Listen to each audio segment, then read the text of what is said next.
LAN final action here. We are in the winner bracket final. It's Team OG going against Team EHOME. We're getting ready to hop into game number 2. Game number 1 was a drafting treat to watch from EHOME. We may not have been able to recognize all of it during the draft, but once you saw it in motion, it was a beaut. You're talking about Legion Commander, of course, providing the extra attack speed, the alacrity, all on the bear, the outspam for the Chen creeps. Lanham, the guy is he's pretty smart. It's cool to see all the different teams, and they all have a different approach to the Spirit Bear. You had Alliance who were doing like the Juggernaut healing ward with the bear. Now we're seeing the press the attack and the alacrity with the bear. We've had teams, I think it was EG when they played the Ogre Magi, like they did the Bloodlust. Yeah. I don't know if they had the Spirit Bear that game, but it's the same kind of thing. Like there's so many different combos you can do to beef up the Spirit Bear, and just picking a lone druid alone, the bear can be kind of dealt with, but not when you give it all these cool buffs. Now we have a draft underway for game number 2. Let's go ahead and hop into it, and we can see what kind of change-up we can see in the draft. There we go. Okay. So, EHOME, again, got to ban out the Wisp here against OG, but it will be OG with the first pick, and they want to get Earth Spirit here. They're banning out the Lone Druid. They banned out the Faceless Void. Will EHOME go against it? 100% win rate for both of these teams with the hero. You're talking about KotLGuy, who I believe is number 2 ranked Dota buff Earth Spirit player with about 90 games or so, and then Crit, who is just Crit God. Both very accomplished. Crit seems to be able to just pick up anything. Like last game we saw, I would say that was like one of the better Chen performances we've seen during MDL, despite the fact they lost anyway. So very flexible, and they decide to leave it in the pool. So EHOME make this decision, wanting to ban out the Venge instead. I have confidence in Lanham that he was suspecting this was to happen. For sure. And maybe they're going to plan to open it with a Bat Rider. I mean, they only banned the Vengeful Spirit, so I'm already thinking they're going to get a Bat Rider +1. Maybe, I don't know. We'll have to see what the follow-up's going to be. And then OG, a team that will be glad to go to the Oracle. Fly plays it a lot. Yeah, the Bat +1 here. So they've got 11's hero. The +1 likely be something like a Witch Doctor. Just like your standard kind of 5-position support. I don't think they want to reveal too much. Unless they want to get the Invoker, which may be a hero they have to get in the first stage. Or they're scared of OG or second picking it. Death Prophet right away. Yeah, for them, they do go for it pretty often. I believe it's 7 games coming into this matchup, and they're 5-2 with Death Prophet. So they've been playing it a lot. The one surprising thing out of OG's draft for me in Game 1 was that they didn't prioritize the Invoker in the first stage, because that's been kind of their ongoing go-to mid-hero for Miracle, and something they normally commit to in the first stage. Oh, Nightstalk with the bat. That's the Chinese flavor. That's so much control. Yeah, you see everything, and it sets up for the Bat Rider. It's one of those things like the vision that this hero gives you. It's either the counter to the Bat Rider, or it's just a great hero in tandem with the Bat Rider. Yeah. So definitely restricts the hero pool a bit here for OG. You get the silence that works beautifully against Earth Spirit. You got to have a silence somewhere, and then just the fact that these two heroes are in the battlefield, if you will. OG are just going to be a bit more nervous. Once the blink timing comes together for Bat, once darkness falls, you're going to see a very hesitant team and a very confident EHOME knowing that they can, have that kind of control. And really no surprise on this one. OG very, very happy to take on 6.86, and they're going to be getting the Oracle. First stage Oracle. Still no reliable stuns between the two supports. The Boulder Smash is something, it's like the skill shot where you've got to land it to benefit from it. So having limited control against a Bat Rider could be a bit of an issue at times. Even though you can counter out the lasso, just having him napalm up your entire team Firefly and Flame break all over them is, Bat Rider's happy enough just to do that. So a lot of teams, even when there's a Bat Rider, OG's in that the small group of teams, I'd say, that will actually counter it with the Oracle immediately. Other teams are like, let's get an Oracle later if it's still there, but it's not our #1 priority. They'd rather grab their core hero or like an offliner, like a Dark Zero or something in that second pick slot. 5 seconds remaining. OG for now just support you picked up, which makes it hard for EHOME to know what's coming their way. But from what I've seen, EHOME just pick to their own lineup, their own strength, rather than ever care too much about what their opponents have. They do ban out the Viper, so looking to kind of make things a touch easier here for Miracle in the mid lane. Could still go for, Invoker / OD. Couple of favorable grabs. Hell, they could be the team to pick up the Death Prophet, and then they could put Miracle into the safe lane to farm something up. I see some Silencer, man. You get a Silencer on the side of EHOME. I always preach about Silencer versus Earth Spirit. And Earth Spirit too? Yeah. I mean, if then there's someone to do it, it's Lanham. I mean, it's on record. I'm playing Chen now, so... Whenever I play Earth Spirit and I see a Silencer, it is the worst. Yep. Absolute worst. Silence can wreck the Earth Spirit, and it also prevents the Oracle False Mhm. Promise when your Bat Rider goes in for a lasso. You just instantly global, and guess what? There's your lasso kill. So And then the new curse, they both spam a lot of spells Yep. all the time. Oracle, low mana cost, low cooldown. Like, that would just cripple them. But we'll see. I have confidence in Lanham, like I said before, with the draft he already pulled out in game Yeah, number yeah. 1. I'm sure this man knows what he's doing. small little correction. It's actually been Old Chicken doing the drafting for the team. I'm sure Lamb's Oh, yeah. involved. It's they've always been a team when I've watched them here at the summon stuff. They're always grouped up, huddled together, discussing very actively during the draft. Yeah. So I can only imagine Lamb has a lot of input, but I'm Old sure, Chicken yeah. is the one actually making this. Lamb's got that veteran experience. Yeah. He knows all those counters from back in the day. And it is going to be the Death Prophet for him. And as I said, a top 2 pick that they've been going with in this tournament so far. Invoker's still in the pool, so OG can grab that for themselves here, and they don't have to pick it now. They can pick it 4th if they want, but doesn't really influence too much whether it's a 3rd or 4th pick. Crit's Earth Spirit is very proactive and specifically typically proactive in the mid lane. So they're going to go for the Invoker here. And I would be curious to EHOME. They might need someone to kind of assist. Remember, we found the success against an Earth Spirit when MMY went that Sven and was able to kind of shut him down from getting any sort of jump. It didn't work for him in the long run of the series, but I'm curious if EHOME might consider taking that approach. But Night Stalker is not really one to, Yeah, he kind of needs to be that hero, though. By the time he can, it's too late, though. The first Nightfall is... Earth Spirit should hopefully have a kill or 2 by then if he's reaching his quota. Feels like their other support needs to be the just safe lane support to secure some farm for CTY, unless CTY is going to be left alone. Yeah. It could be someone that has a TP and TP's mid should the Death Prophet find herself in trouble. But for now, they want to secure the CTY Juggernaut. He went 2-0'd yesterday, Vici Gaming, with this hero, and I imagine EHOME feel very confident in their ability to win games with it. It was nice to see in that one game his throwback to the Mask of Madness SNY build-up, too. Very, very fight-intensive. But here offers great mid-game, good sustain, and obviously a way to thwart all the hefty magical damage Yeah, coming good out. against the Earth Spirit in general. You can Blade Fury when you get magnetized and just kind of run away, and even just Blade Fury TPing out of there, like you haven't got nothing to go through a Blade Fury TP at the moment. Outside the lasso, they don't have any sort of hard lockdown, but a good couple of silences, which might be enough control to kind of handle the extra aggressive Earth Spirit. So seems like they got some ducks in a row here. Go back to OG now. 4th grab potential coming out. Support's already done. Mid lane already done. We're looking for the Big Daddy. We're looking for the Moon Hero here. Tidehunter could be quite good. Very good with Kinda against the tanky. Bat Rider. I guess you're not great against Omnislash, but like what really is. Nyx is a hero he plays a lot of, but I'm not. Nyx is good for like the high ground defense when they come pushing, looking to break towers. You can just kind of sit around, throw your mana burns, throw your impales, be that initiator. But whatever his hero is, it's going to be that kind of more tanky frontline initiator. I feel this game. Typically, for Moon, could always just go back for the classic. Oh no, they banned it out. The Moon Shaker. Ooh, Spear Breaker. All right, Moon Spear Breaker here. Plays a bit of Spirit Breaker. It's like a more single target. It's less team fight though. Is the main thing with this. So it means No-Tail will play that kind of fighting carry that probably adds to their team fight. But I do worry that right now you're looking at single target from the Spirit Breaker, the Oracle. Invoker likely just be off doing his own thing. I don't really look at OG and think, oh, they can fight really well into this Death Prophet draft. But single target's always good against Death Prophet because you want to try and burst her down, make sure you don't get that long duration exorcism off. Do you think Sven fits that profile? It's been an answer for Death Prophets in other games, but... That was a really good ban on Dro. I think OG could have gone for like a very kind of cheesy early game. I can't remember who it was. One of the teams we saw do a Dro, like Invoker, like a just push strat against Death Prophet early on and just took the game away really fast. Might have been OG. They already have 2 games with the Drow, and they're 2-0. So EHOME did in one of their games, either in the play. They actually ended up losing that game. I think it was against EG, but it felt like a game they should have won. CTY went like Shadow Blade on Dro, and they took it was the game they took Arax at 12 minutes against EG, but went on to lose. Oh yeah. And then they won the series still, but it was a game where like that was like the perfect game to kind of be playing a Dro Ranger strat. Now we go back to EHOME here, final pick, and their wager being their Lanham hero here. 5 seconds remaining. What do they feel they're missing here? Something to Still help say that cancel the silence. charge, perhaps? Silence is good, but it lacks...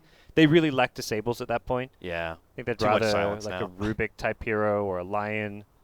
Oh yeah, the Lanham line would be nice. Pugna. Okay, it's a classic. It's no cancel to the charge. It's kind of squishy, but usually when they pull this out, it's like all in kind of push. Yeah. I don't think I would classify this as really all in just between the Pugna Death Prophet. Would you? no, not all in. They go really well late game. Like your mid to late game fight with Night Stalker vision control, setting up for the Bat Rider lassos. Death Prophet, Jug both can scale well with items, so this is not all in. But the Pugna works really nicely because you can't fight into the ward well as an Invoker, and you also heal up your Death Prophet. If they try burst down Death Prophet, you just give him the life drain, heal him up, and he has a much better time as a result. Team life drain here coming out for EHOME, and yeah, that ward is going to be doing a lot of work. Slack gets picked up. It kind of was like what's left for the fighting carries for No-Tail, and Slack was probably kind of like the best of. Well, very good against the Bat Rider typically. So being able to have packed off true. any pesky lasso would be nice, or maybe even decrep, whatever it may be. So he's got purge capabilities that could assist him from getting caught up in too much trouble, and the peaking time for the Slark should suit nicely here. It feels like it might be a lot of pressure between Crit and maybe even Moon to be like the bruisers this game, to have a big early game impact, but we'll have to see. It's EHOME after all, and these guys just really say, we're never going to stop. Okay, it looks like they're going to be floating around the bottom lane. They're looking to cut off and catch out any sort of off-laner from coming in and warding. They already pinged out the Bat Rider, and he already got his ward down, and it looks like they may have pinpointed where it may be. And kind of like geolocate it based on how long he was missing, like how long he spent in the jungle before he goes back. You can get a pretty good idea of, he's pinging almost. I think they got it. On. And oh my god, they're going to get the other one. This is going to be EHOME with 2 wards down. If they're able to grab it, can he eat it? He can. Okay. No obs for EHOME at the start of this game. Jeez. And that's gold. Like the golden experience is pretty handy too. Invoker already 50 XP, Earth Spirit is 50 XP. So just gets that. For Earth Spirit, getting a faster level 2 makes a big difference. For Invoker, he's going to have the Bounty Rune, so he's going to be almost instantly level 2. And you get that other D ward from Earth Spirit. Suddenly, there's another 50 to 100 XP, depending how many heroes split it. Yep. Look at Moon. Going for it. Oh, quick charge. Trying to bump him back. He actually got it. Double runes. Going to be going for OG at the start of this one. Double D ward. That is like the dream. Only First Blood would have made it with the cherry on top. They didn't get that ward yet, though. They pinged it so many times. He's going to wait for maybe confirmation that he didn't block the pull camp, and then he'll drop it. But considering how many times No-Tail pinged it, I think he knows where it is.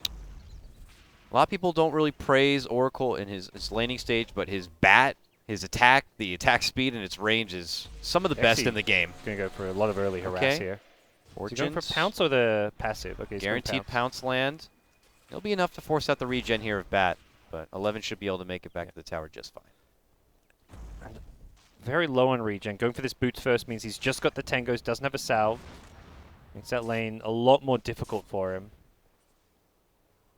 Lane should be careful. You don't want to get too much into a one-on-one. It's a lot easier, of course, when the Night Stalker is going to be nearby, and he's doing his thing, staying off the radar. But Pugna can be very frail at the start. Often seeing Pugnas go right for even power treads, even just to kind of put on some extra mass.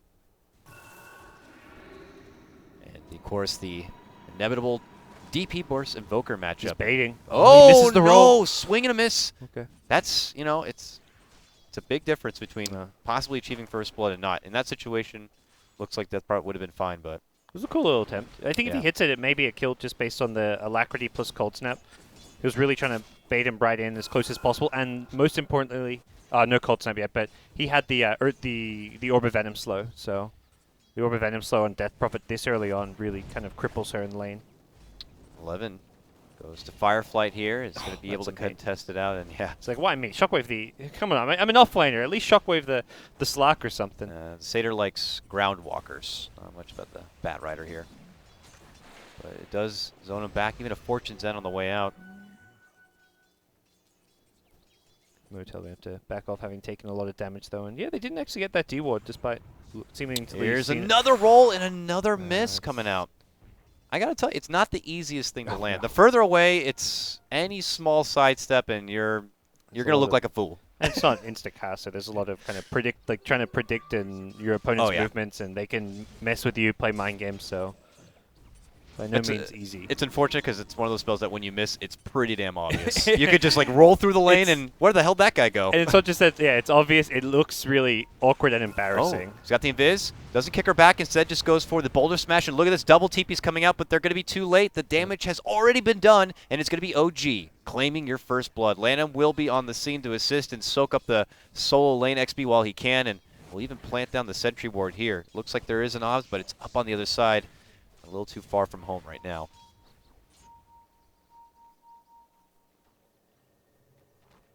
Okay, 11. That's a That's double stack pull camp, but that could very easily and quickly be stolen by a Batrider. Yeah. He's thirsty for it, but he'll play a bit reserved here. We're getting closer to the first nightfall here, so doesn't feel like EHOME have the potential yet to go on the offensive, but maybe once the Night Stalker gets into his zone, could open up some more opportunities for him. He's been dedicated to the farm. No Iron Talon for him. It looks like right now he's got the simple boots and he's doing some pull-through action here. And it seems mostly FY who goes for that more greedy jungle Iron Talon starting item build. We're seeing a bit more laning presence out of like some of the other teams like EHOME as well as DDC from LGD when they play the hero. Oracle going to be here too late to contest this, although it looks like he wants to block the respawn, but needs to be careful because he's got no backup, and here comes Death Prophet. I think Fly is just going to go down here. I mean, he feels confident because he could purge it off, but yeah, as you see, with Death Prophet able to intercept, it really doesn't matter. But haha, Fly has the last laugh now. Taking out the rune. But it will even things up 1 for 1, and a nice little freebie there for the mid laner. Well, CTY committing the spin and on cue, Nightfall, but Moon quick on the trigger. Oh! Lanham with the setup, with the blast. Nicely done. His positioning, that is incredible. He knows the charge is going mid, and he has himself in position to snipe that kill. That is sick. Good shutdown there. And You Pugna happy normally to take think of Pugna early as a kill. hero to make flashy plays, but that was something else. Definitely credit to Lanham being able to find the proper positioning on that one, and we'll wait for the camp to spawn up now. We check over the CS. King CS belonging to Jug at 31 and 15, and other than that, Invoker is outmatching in the meantime, but they are looking to approach him right now. Continue with the Nightfall right here. They're making a move for Miracle, but they're not going to be able to get it. Crit's going to be there as bodyguard, and Fly even shows up. It's a 3-on-3 right now with Lanham making his appearance. Commits the Void for Crit. Blast going to be there. Big damage, but there's the roll. Oh, yep. You can't disjoint an auto attack like that with the roll, and it will catch up to him. And Lanham, 2 kills now on this Pugna. Easy. Level 4 already. He's got boot, stick, 350 gold. That's soften up this tower a little bit. Yeah. Very nice. Not the clarity. 2-1-1 build up for him. So yeah, keep with the one Decrep and then start putting some nice levels into that ward. And yeah, Slark, no tail. I wager going to be going for the Midas build up as well. Yep, absolutely. And Bat, it's jungle time.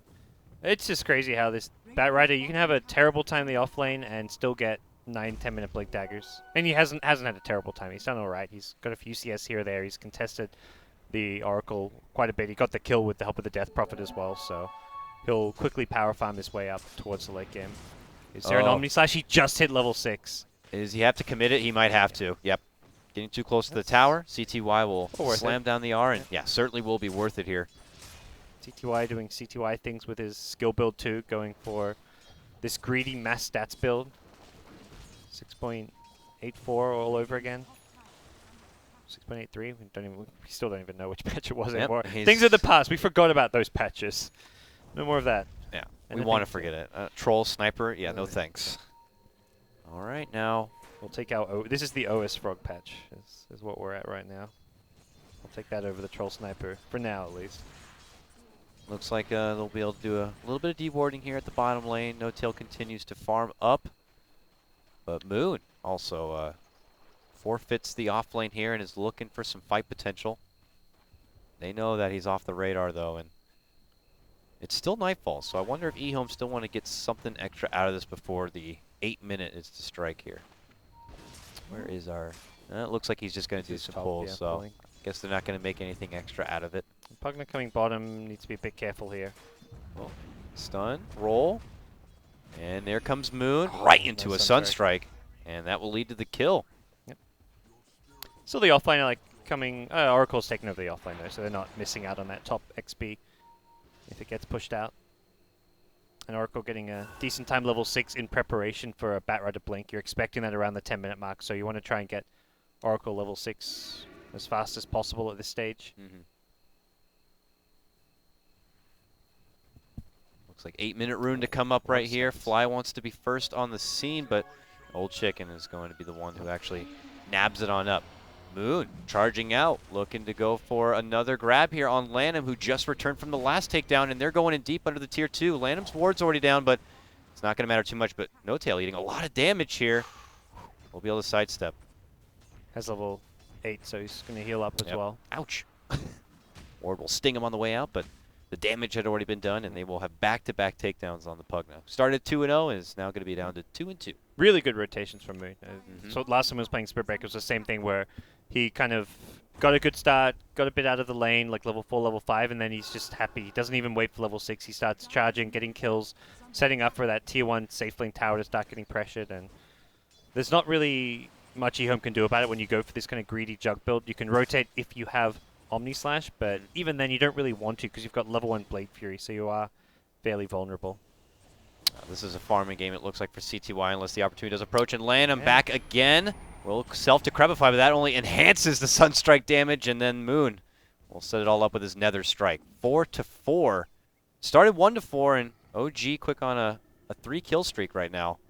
Getting themselves right back into the mix. Making the most of out of this timing window while they got it, because this Batrider is going to be having his blink, and EHOME are going to go back on the prowl here soon. Yeah, that blink. Just one creep camp away from it. Who's your top priority here for this lasso right now? Is it going down and getting No Tail while he's fresh on his Midas? Invoker. Invoker's a higher percent kill. You don't because it's like he may just manage to get a Dark Pact off. Yeah. If he gets mana for a Shadow Dance, you're in trouble as well. He's also not showing on the map, but I think Invoker hands down is the most reliable kill. And Oracle not quite level 6 yet. But this is where we're seeing OG like very timid. They understand this is probably Batrider blink time, and they're not going to look to adventure too far from home. Have TPs on the ready. Kaka's gone back for his Iron Talon, so he'll be able to farm towards Aghanim Scepter, can use the jungle very well at this stage. And which is great for a Night Stalker. I mean, not so scary during the day, of course, but that means that any point he could just find the farm outside of the lane and remains off the radar. But now they can commit in. Purifying Flames, charge, Sunstrike, kill. One after the other coming in. 4 straight kills for OG. They decide to kind of ditch him there. The Batrider just wants to go mid or at least elsewhere. He can't really fight into 3 to 4 heroes. He wants to try and find one of the core heroes who's alone farming. And already OG have rotated bottom, charging bottom lane. Yep. Really quick rotation. Lanham. So you charge top and then you create this false sense of security in the bottom lane, but as soon as they get the kill top, Moon's already TP bottom and has another charge going. Really fast-paced rotations coming out from him, catching EHOME by surprise. The only one playing pretty defensive is this guy right here, but eventually 11 will find him, scout him out, pull back, but he goes right into Ghost Walk, and they don't have the detection, so they're going to have to pull off. But here comes Moon, bumps into 11, and that guy is so fast. Miracle is just insane. He had Ghost Walk invoked before the lasso even hit him. As soon as he got stung by the napalm, he was already going into Ghost Walk. The lasso came, got him before he could Ghost Walk, but because he already had it invoked, he immediately got the cast off afterwards, which saves him from the rotation in from a Death Prophet who could silence potentially, a Night Stalker who can silence. So very quick reactions coming in. We'll check him for scripts later, I'm sure. But in the meantime, poor Lanham started the game 2-0 and it got taken down 4 times straight in this bottom lane. It's a hard life for a little Pugna, man. And they recognize that he's definitely the easiest target on the map at this point. He's bottom of the net worth, and he's a hero that EHOME are trying to give levels and farm to by giving him the offlane, a risky place for him to be farming, but they recognize it's a hero that can do a decent amount with farm, get an Arcane Boots mech or a Treads mech. And as we saw before, it is going to be another old school jug buildup of the Mask of Madness SNY. But bottom lane, is it going to be 5? Lanham holding out as his team is rotating in, and Moon's just like, I'm not about this life anymore, but Fly, gets in a bit too close, and they quickly pounce onto the Oracle here. No Tails around, but he figures it's going to be too late. He's looking to retreat, and will pounce away from trouble. Moon, in the meanwhile, finds an opportunity to TP away, and you know they get their one pick, but it's a huge commitment towards this bottom lane for EHOME here. And then are they going to be moving in for a tier 1? They have the sieging power with the benefit of the Pugna, of course, but it looks like they're thirsty for more blood instead. Yeah, they caught a snippet of vision of the Slack there, but not a hero they can easily grab. And Slack already level 11 is incredibly farmed here. Notel's had a fantastic game, and EHOME don't find anyone here at the bottom lane, and tier 1 tower is not really going to be worth their time of a 5-hero commitment. OG just going to give this one up, recognizing the situation and farming mid, farming top. Invoker's going to the jungle, so they're getting a lot out of the map right now. So Arcane's picked up for Pugna. This will probably end up just turning into an Aether Lens later on. Helps him so much. Long-range ulti. You can place the ward even more in a secluded spot, making it that much more difficult for OG to take it down. And obviously adds all the extra benefits of the magic amplification. Mid lane swing and a miss for Crit. Crit is, I imagine, over level 6, so you have yet to see the debut of his Magnetize. It's a big team fight potential that OG have yet to unleash. And with the Arcanes, we've seen most of these Earth Spirits go Earn before Arcanes, or even just not go for Arcanes. But Earn on Invoker, maybe? he's going Earn. He's still going Earn. He's just got the Arcanes Oh, first. Arcanes first. Yeah. Okay. Yeah. Slight little deviation in what I guess is the standard support build. Got to get that mana, though, otherwise you really only have enough for the one combo and you're done. An Invis rune on Death Prophet. Not like an amazing initiate. You'd rather get a Haste rune or an Arcane rune at this stage, but still fairly potent with this.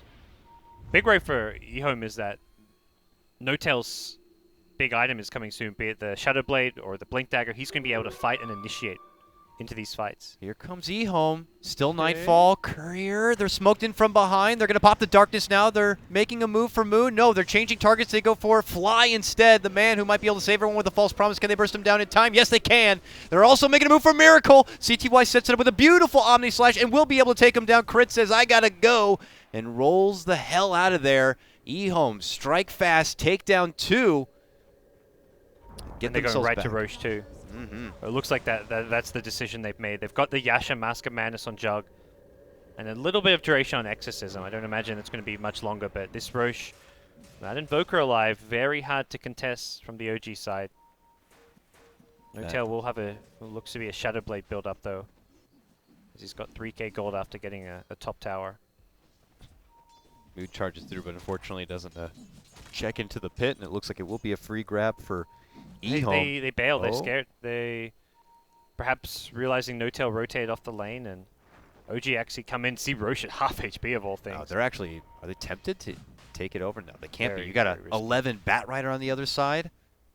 So Ward gets placed on the high ground by Fly though. Oh, they got to know. Yeah, his position gets revealed. EHOME may not be wary of the high ground ward just yet. That's a musty ward. Yeah. If you want to try and like fight around this Roche pit. If OG have that up, they're going to use that vision. They'd have to fight right now if they want to fight without a Nether Ward being a problem, and it looks like they will. They make their charge for 11, bump him back, kick stone, pull silence, Bat Rider, he's going to be going down. Good first move, good first pick for OG. Is it enough for them to move in the Roche and take it from DD. EHOME? Hello. With a DD, I think so. And importantly, Bat doesn't have buyback. I think this is a situation where you might consider buying back if you had it, just because of how big a deal this Roche fight is. But not the case. And Notel's still holding money here. He hasn't gone for Shadow Blade just yet. I say that because you generally want either a Blink or a Shadow Blade just for the initiation factor, but he may go straight into something else. Scotty? Sell his wand. Straight stats? Picks Yeah. up straight Scotty. Could be just a trusty ulti orb, but we'll have to see. But otherwise, maybe he just feels the initiation will already be covered by both Spirit Breaker and Earth Spirit. Yeah. And you can always get Blink as a later item, like after, because like a Blink Slack, you fight pretty well, but like if you have a Scotty or as well, like that's gonna make you pretty beastly. So now game even back up, 7-7. OG kind of taking it back for themselves as they will control the Aegis and kind of be able to dictate the pace at this. And we really haven't even seen them unlock the full potential yet. I don't even know if I've seen a false promise, a magnetize. Their team fight really hasn't been unleashed yet. Slark's been quietly farming as well. So I mean, when you think about a Slark getting involved with a fast 20-minute Scotty, you're thinking of a pretty scary, hard to deal with hero. Yeah, Nice thing good. about this guy is he gets very tanky and he can actually kind of look to outlast the Omni Slash if he happens to get locked down by a Bat Lasso or get silenced by the Night Stalker Death Prophet. They got a nice tool now in the Yules, though, for this Invoker. Obviously, will set up a lot for himself, but good against the Bat and his Lasso. Good to prevent any sort of crazy Omni Slash damage, which was the reason he actually was taken down so fast in that one confrontation with CTY. But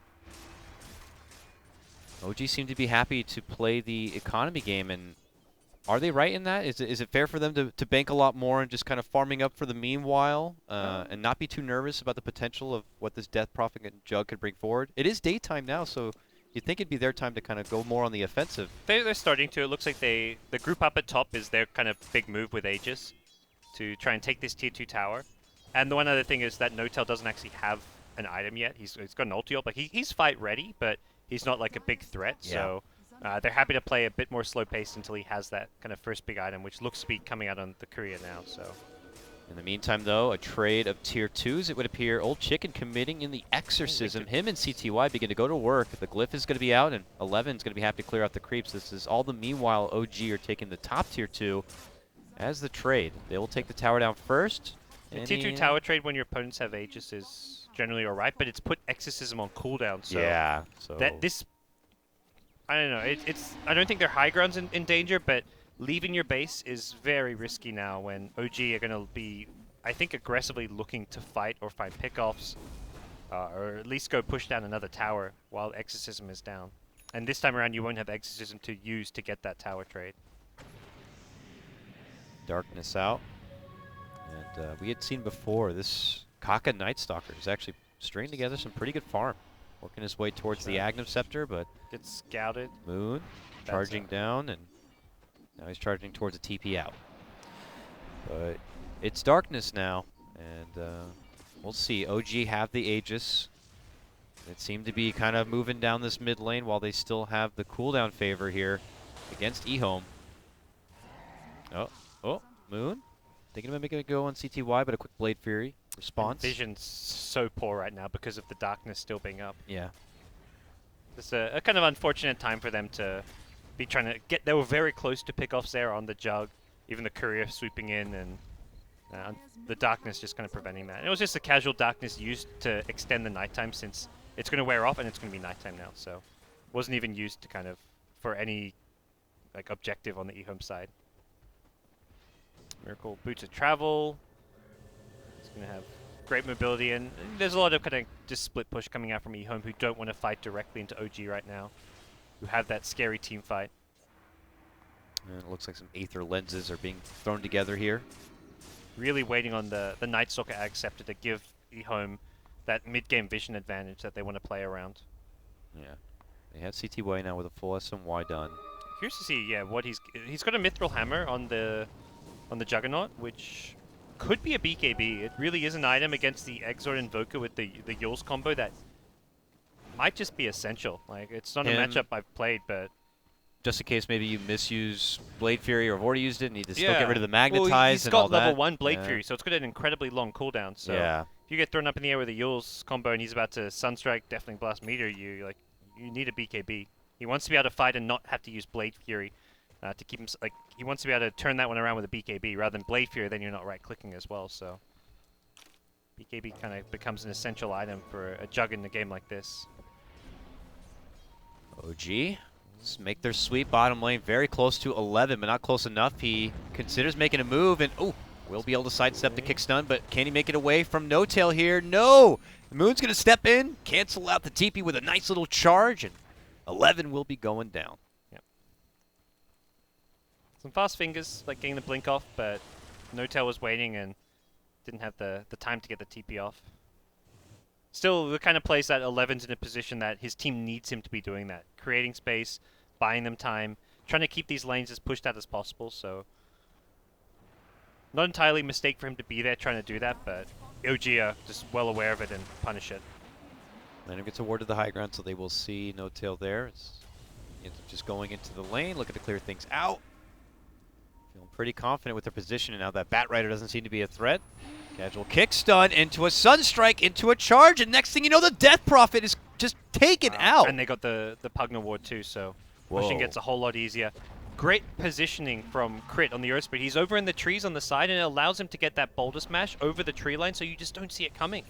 They use the Fog of War to their advantage, and that's while it's nighttime. Oh. Lasso grab onto Fly. They pull him back in. They try to heal him up. He's going to be committing the false promise. Tries to heal himself enough. Looking to go for the TP, and it doesn't seem that they can stop it. So he's going to make it back safe and sound here. And OG just go out in the retreat, but can they catch him on the way? EHOME looking to pursue. Crit makes it away with a rolling boulder. No Tail makes it out with a pounce. Crit's out and safe. No Tail. Oh. Going to be eating up the Omni Slash, it looks like, and he will end up going down. Oh, man. Killing spree here for CTY. Didn't look like they were going to catch him, but just the Mask of Madness movement speed. I've not seen this Mask of Madness in some time, and it pays off there, getting a huge kill.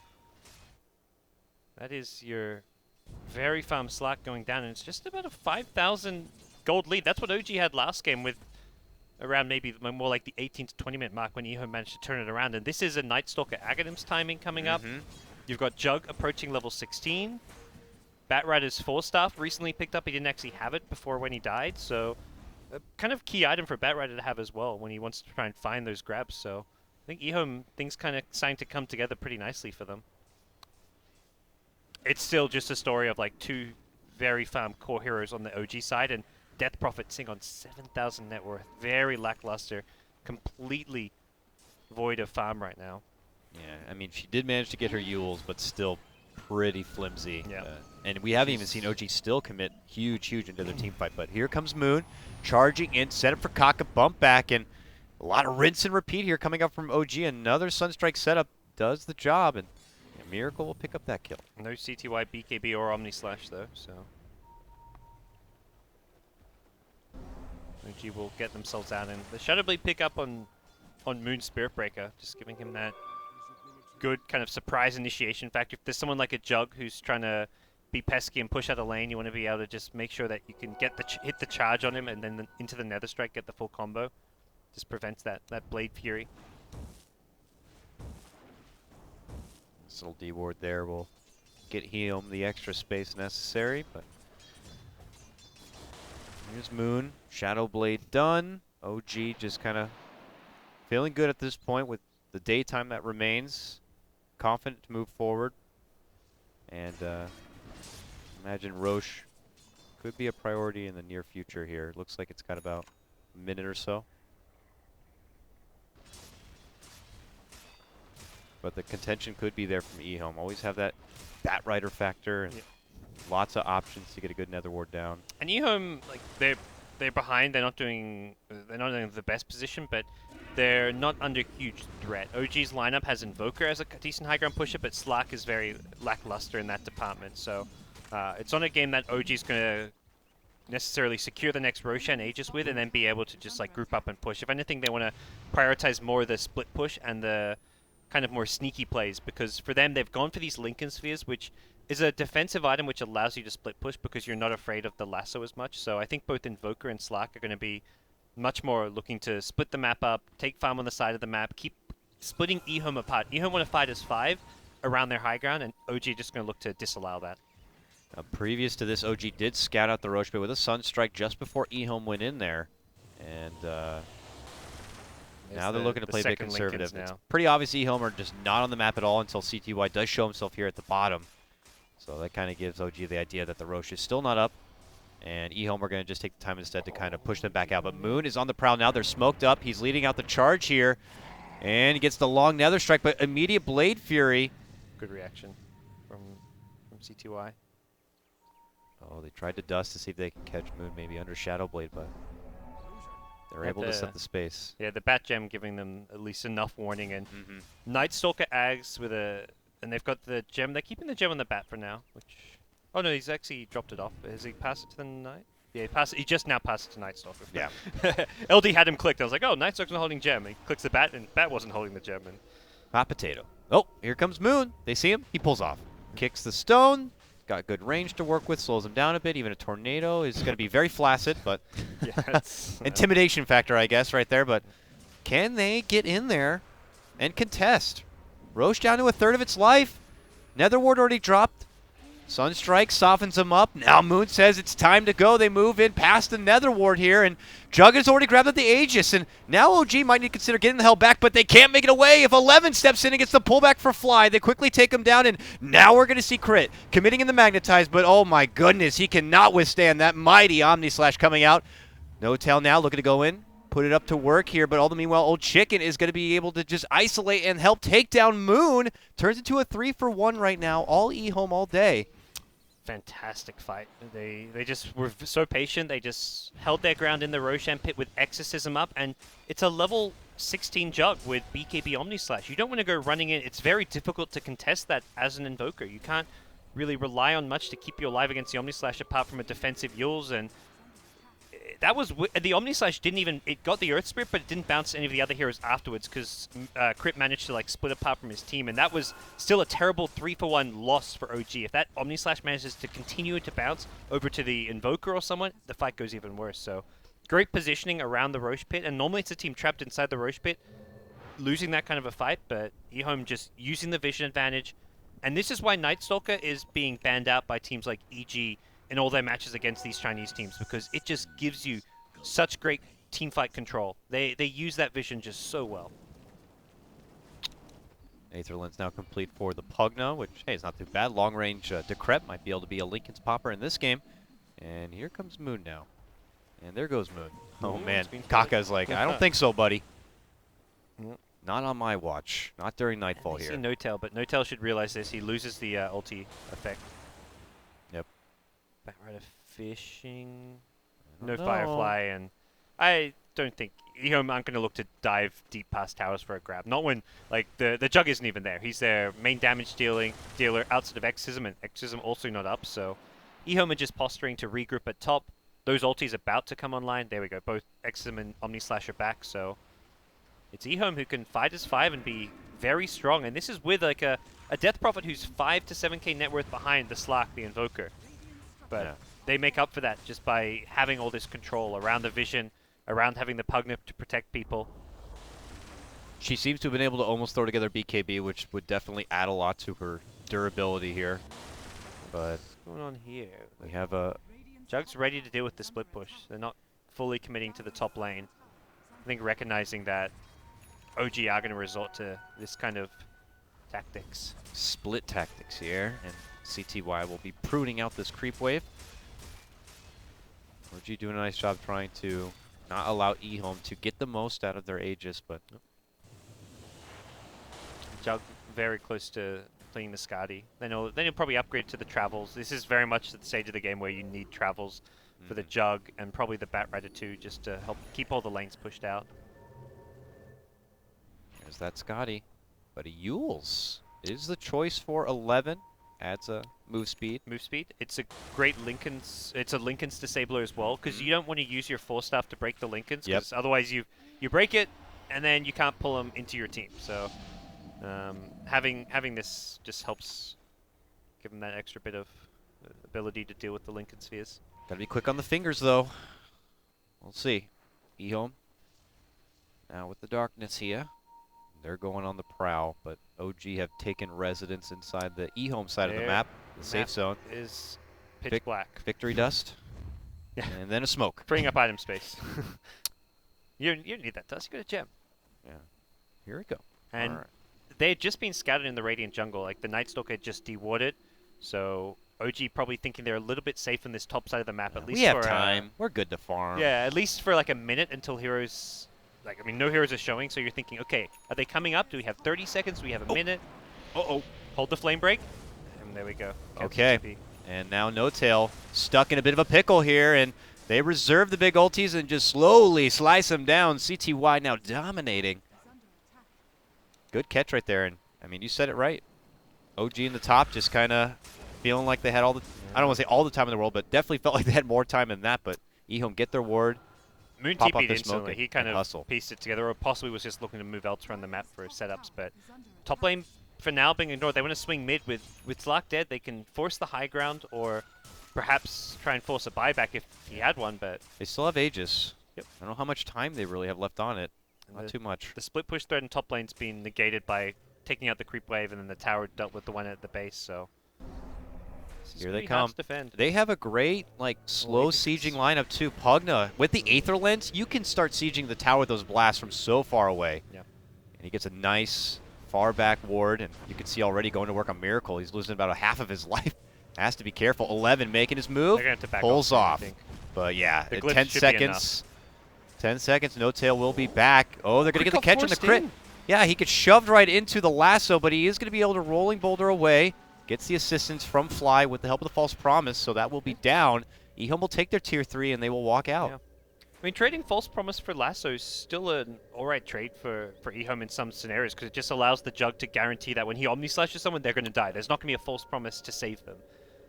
And EHOME will back off now with the Exorcism down. Possibly an opening for OG to quickly shove out the lanes and smoke. Okay, they've already smoked. They decide lanes are shoved out enough, and they want to fight around that Exorcism being down, but this is maybe something that should be obvious to EHOME. The other big exciting thing is it's daytime for OG. The darkness is just used, and I think EHOME, recognizing their scenario where they have no Exorcism, no darkness, are just going to hug their high ground. And it's the right call to make, and forcing CTY to make sure he gets back indoors.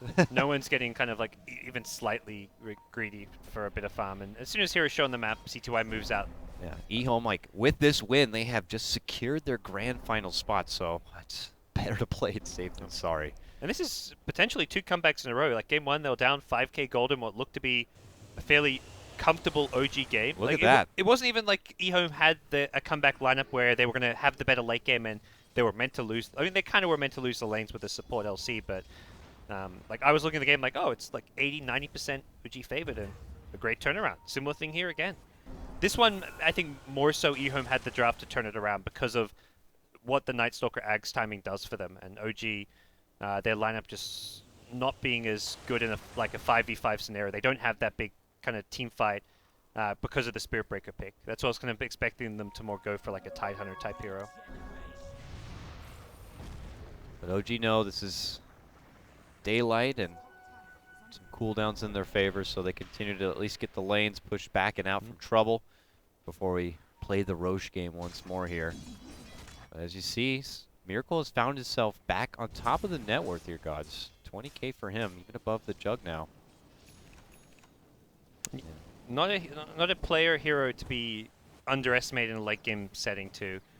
Invoker in late game is kind of like probably, I mean, better than Zeus, but one of those effectively late game carries. Like, he offers as much and sometimes more than some of the true like physical damage right click carries.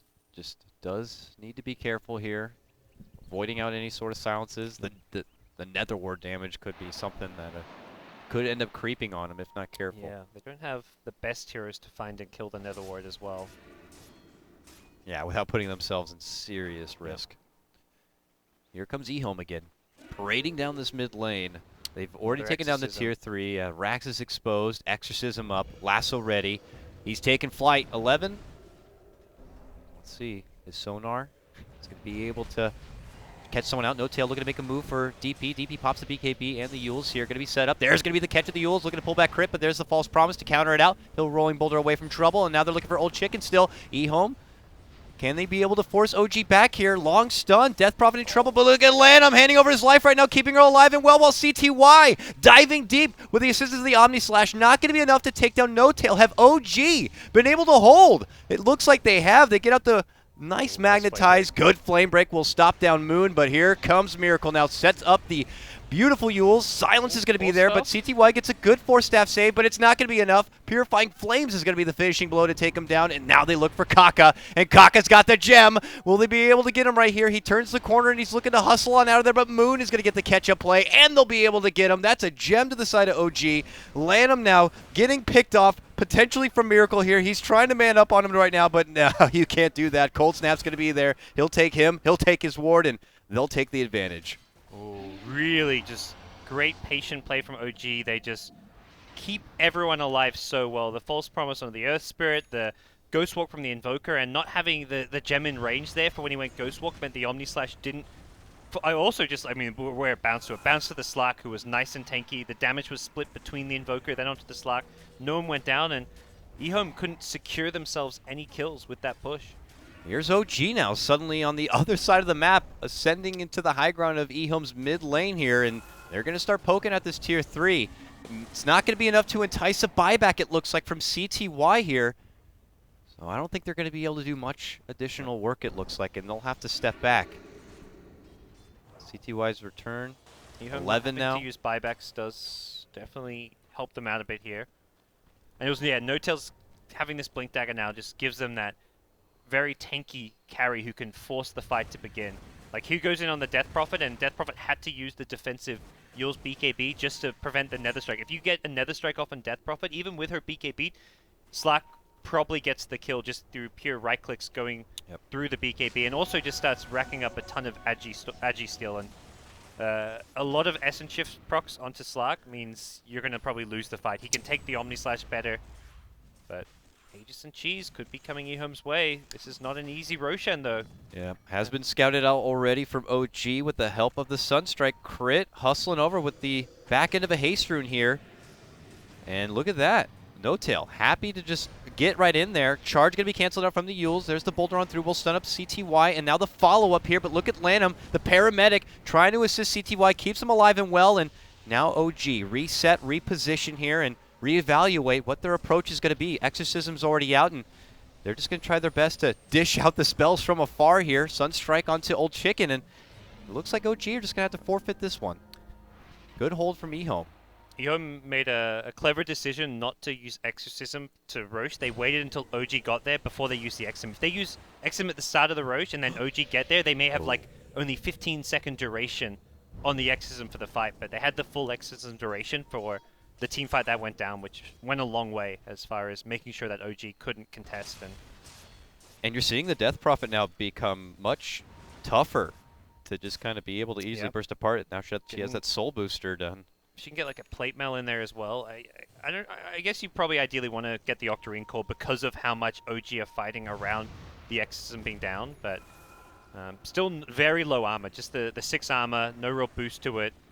There's no AC, there's no Vlads on the Shivas, I guess. side. Or, okay, they got Vlads on Night Stalker, but I think Death Prophet definitely needs like an armor boost as a priority as soon as the Octarine is finished, or maybe even before, depending on what he decides. And Moon with his own Plate Mail here. Oh, CTY pops his BKB so he could just happily slide across the ice and skate his way into a big Omni Slash, and slashes apart Miracle. That's a killing spree of Bounty. Going for CTY. That must have been so close to getting the TP out there. And the Ice Wall actually prevented the Night Stalker from getting in range to cancel that TP. Whew. High caliber Dota play right now. Yeah. This like CTY versus Miracle matchup. I mean, they're not the mids going up against each other, but it really feels like CTY versus Miracle right now in so many ways. Like they're the big flashy players for their team. They're the playmakers. They're the ones who can win you the game, or in CTY's case, sometimes lose you the games with his questionable plays, but he has been on point all tournament long, and it is such an exciting matchup with these two youngins going head-to-head. Here they come again. Third try. Can they take down the Rax? Exorcism now committed. There's the ward on out. They make their move for CTY. The silence is going to be there, but they get the Lotus here. It's complete on the Moon. He dishes on himself, but now we see Miracle committing on in with the help of the BKB. Is he going to be able to burst through Old Chicken with all that extra life? Oh, gets healed right on up with the assistance of the Cheese, and now turns it right back into a 180. It's a dieback. Looking to go, and suddenly Miracle's going to be down and out. 90 seconds, no buyback for him. He is out for good, and this is EHOME's chance to just take the game and take the series and segue right into the grand finals. Can they do it? Busting back, No-Tail right now. Not going to be able to burst him down. Crit helps out with a good stun right there.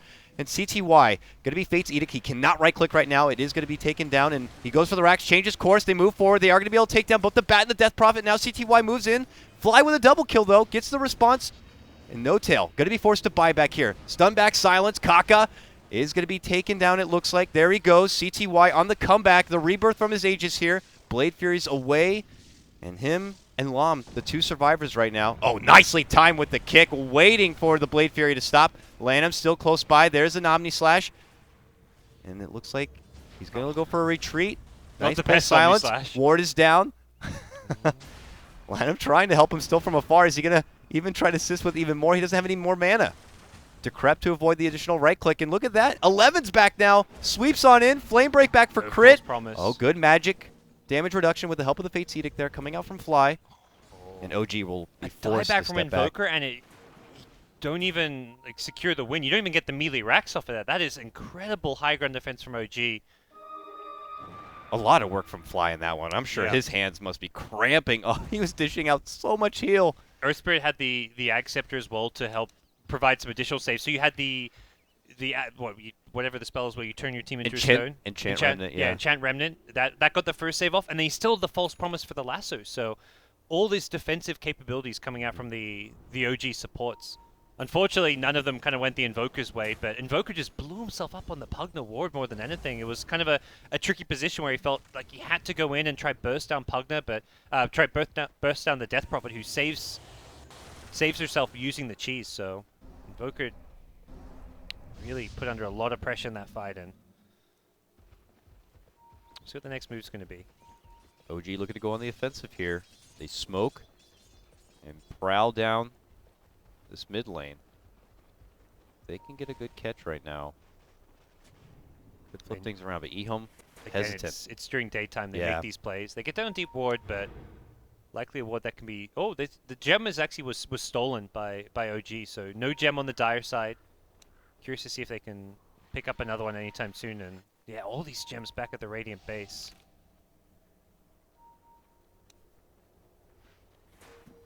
And OG will just take the time to, yeah, as you said, get down that extra vision here. And we'll be forced Smoke to pull up. off. Bottom lane is pushing pretty hard. It's already in the high ground, so they will be forced to get back. But EHOME moving in. Wise. 11, gonna be in there. Gets the lasso, bumps back crit now too. Gets the pull on for Fly. Can they burst him apart? He's gonna go ahead and get off the Fate's Edict. Enchant Remnant, pull, kick him away to safety. No, not enough. So he's going to be forced to false promise himself to try to stay alive here, and eventually he will pop at the back end of this one, it looks like. But they've already moved forward for the next target. 11 potentially caught out, will get assisted there from Lanham. Got the blink off the Yules. 11's mechanics are just insane. The Decrepify preventing, I think, that little bit of, what, 50 damage? Now Kaka going to get a step back. He also gets it. The ward is going to be down. It begins to go to hefty work here across the team of OG. Fly's going to be forced to buy back here. Moon, right in the mix, quickly goes down. There's the Omni Slash coming out from CTY. Detection, Immediately takes him down, and yeah, they don't have the detection to get the follow-up with the additional damage.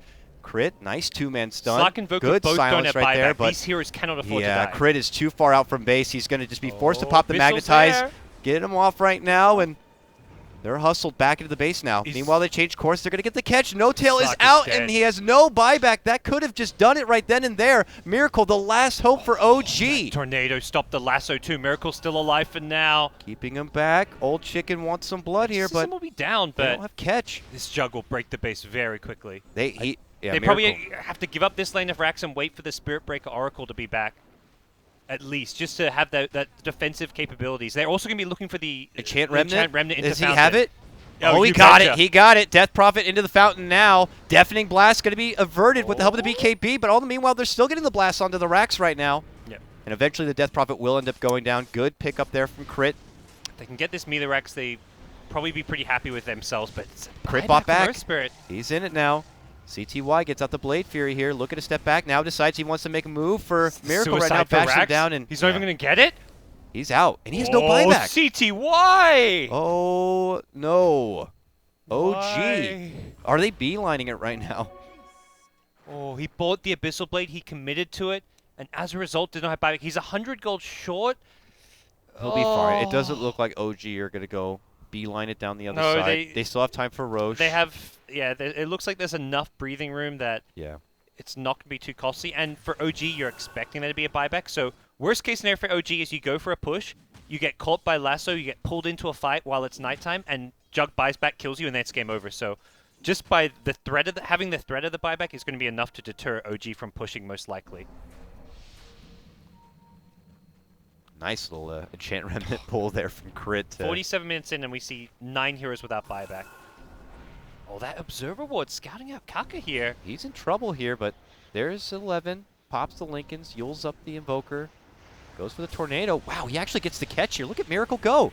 EMP going to be dropped, follow from Moon, and they're going to get the Night Stalker down. He's out over a minute, no buyback, and they might get 11. He's out too. No buyback. Oh, it's gifts. That Gifts ward. from EHOME.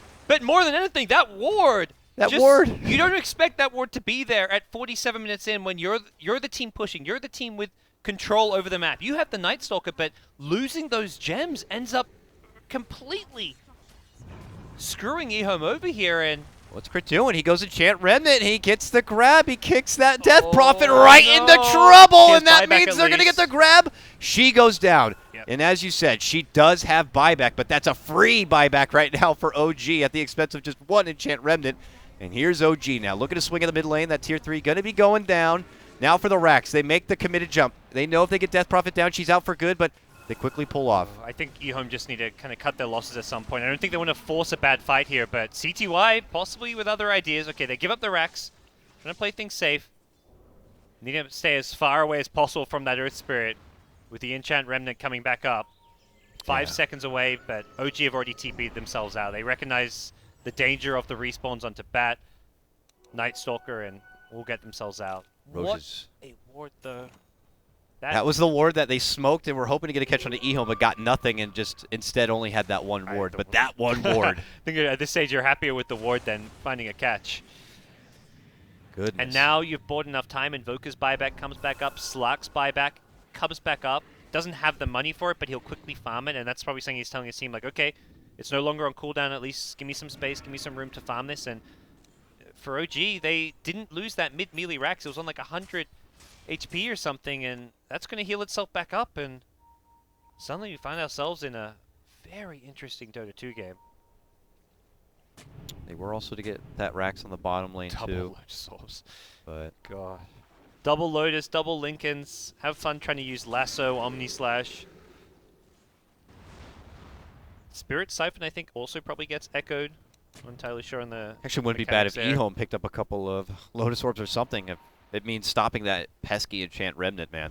You could see Crit roll in and just quickly cast the Lotus Orb before he gets it off. That's your best chance. Dirty. Just you both turn the Earth Spirit and the hero both turn to stone there. That'd be pretty clowny. Here comes I OG like the sound though. of it. Looking for an unexpected time. play. It worked out for them before, and they might be able to get it again here. EHOME might be just caught with their pants down. They're making their move for Old Chicken, and he's going to get the Yules off, but as he comes back down, it looks like they may be able to get him. They will. Ward's on the high ground, looking to do some work as CTY looks to man mode here from Miracle, but a quick false promise will get him away and averted from danger. Omni Slash goes for the creeps instead! Oh, completely negated Omni Slash from CTY is heartbreaking for EHOME right now, and they're quickly on the retreat, making it back into the base, but it looks like OG might have been able to stay alive and potentially move this into a Game 3 here as they're able to take down CTY. He does have a buyback here. No tail, though. Looking to get the finish for KotLGuy. KotLGuy just crawling himself back into the base. Will be able to make it into the fountain, but this is OG now going right for the Rax on the bottom. Tier 3 already down, and it looks like the Rax are set to fall and potentially the game. Yeah, talked about the Death There Prophet it is. need for armor, and you see it there. She gets the BKB off, but she's paper. She has 8 armor at this stage of the game. A tiny boost from Vlad's, but there's no AC. There's no plate mail. Even just a casual plate mail for Death Prophet, and you would have blocked maybe 20 to 30% of the right-click damage that went through the BKB there. And a lot of it goes back to Death Prophet being very underfarmed for a lot of this game. And the Octarine, the shorter cooldown's nice, but at some point you just need to get that boost to your armor. And man, OG holding on, turning this game around. That was a true, fantastic world-class performance from OG. Wonderful shot calling there at the end. Just to know the opportunities they had, even though it seemed like they were kind of backed into a corner, they just immediately go on the offensive, whether recognizing that the Exorcism's on cooldown and they have that kind of fight potential. They just don't even hesitate and take those chances and look at the rewards. Now we're going to be in for a real treat. Game 3 hype right now for EHOME and OG. Both these teams just tenacious in trying to secure that grand final spot. Well, that's the crazy thing about all the games today. We've had 3 series, all of them go 3 games. All these teams, all these matchups today, Newbie, EG, LGD, Vici have been just neck and neck. And like with the major ahead, I mean, even just with the rest of MDL, it's like there is 8 teams or so who I could legitimately see being a contender to take that championship. Any of the top 6 teams here, you've got Alliance. This next major is possibly going to be like some of the closest as far as the top of the playing field that we've ever seen. Look at the last major. It was like, yeah, there's 4 or 5 teams. You had Secret, OG, EG, Vici, and EHOME. Like to me, there was And the others. There was a top 5. Now it's like there's a top 8. Like, Oh yeah. It's insane. the skill gap is like seriously this freaking big, and you can see that the room for error is just as big, and the proof is right there in that game. So I can't help it. I'm ready for Game 3. Let's cut to a break. That's GoDz. I'm KotLGuy. When we return, the epic Game 3 matchup, OG going against EHOME. I'm looking forward to it. We'll see you then.